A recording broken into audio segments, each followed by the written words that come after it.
মাঝখানে সামান্য একটু ছিদ্র ছিল, ফাঁকা ছিল। সামাইলে তিনি নিজের ভেতরে আসছে, ওই ফাঁকা দিয়া নূর চমকাইতে থাকতো। এমন সুন্দর দুইটা দাঁত, মুক্তার দানা যেন ঝরে ঝরে পড়তে থাকে। এমন সুন্দর দাঁতগুলো আমার নবী পাকের। সুবহানাল্লাহ।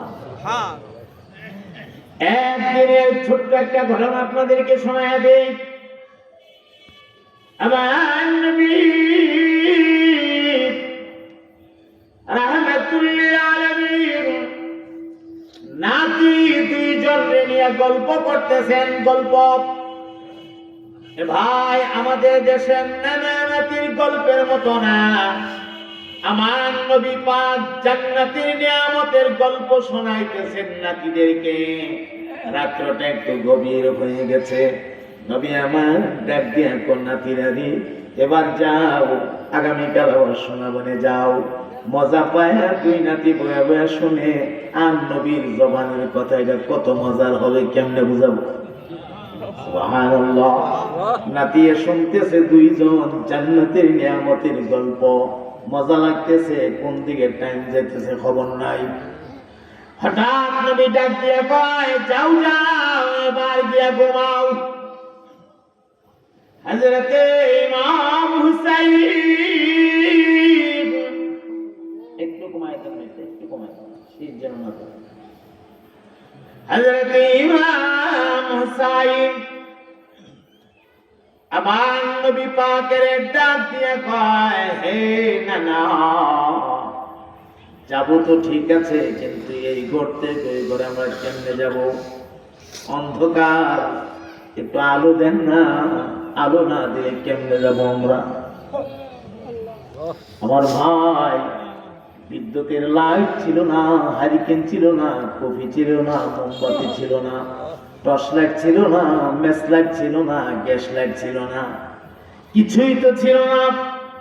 আমার নবী ডাক দিয়া গো, কোথা থেকে আমি তোমরা আলো দেব? হযরত হুসাইন ডাক দিয়া কয়, বুঝলাম না নানা, আপনার কথা বুঝলাম না।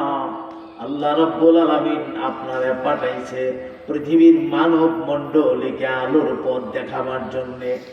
আর আপনি যদি বলেন কোত্থেকে আলো দেব, এটা তো মেনে নেওয়া যায় না।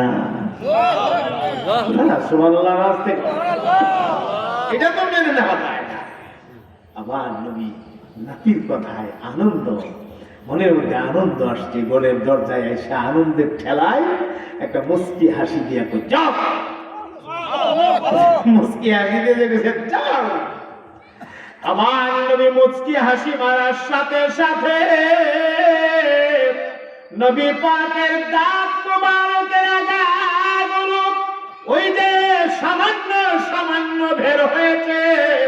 আসমান থেকে বিদ্যুৎ চমকাইলে হঠাৎ করে যেমন অন্ধকার দূর হয়ে আলো হয়ে যায়, আমার নবী পাকের দাঁত মোবারক গুলো বের হয়ে গেলে এই ঘর থেকে ওই ঘর পর্যন্ত পুরা জায়গাটা একদম আলোকিত হয়ে গেছে। নাতি দুইজনে বলছিলাম না আপনার কাছে আলো আছে, আপনি তো স্বীকার করছিলেন আলো তো ঠিকই আছে। এমন আলো আপনার কাছে আছে যা পৃথিবীর আর কারো কাছে নাই। সামনে যাই। এভাবে দেখা গেছে এমন একটা নমুনা, আমার মূল কথা, এমন একটা নমুনা, এমন একটা আকৃতি, এমন একটা ভঙ্গি, এমন একটা মায়াবী চেহারা আমার আল্লাহ আমার নবী পাকরে দান করছিলেন। সুবহানাল্লাহ। আমার নবীর দেখা মাত্রই বোঝা যাইতো তিনি আখিরি জামানার নবী, তিনি ওই রাহমাতুল লিল আলামিন। আরেকজন বলে দেওয়ার প্রয়োজন ছিল না, এটার নাম হচ্ছে বাইগিনা। বলেন এটার নাম ওই কি? এখন একটা প্রশ্ন মাথায় আসে। প্রশ্নটা কি? হুজুর, তাহলে তো আবু জাহাল, আবু লাহাব, উতবা, শাইবা, ওয়ালিদ ইবনে মুগীরা এরা তো নবীরে দেখছে, কথা বলে না। এরা দেখছে না? দেখলেই যদি বোঝা যায় নবী, হেরা বুঝলো না কেরে, হেরা কেন বললো না কেরে? যে একটা প্রশ্ন মাথা আসে না, এই প্রশ্নে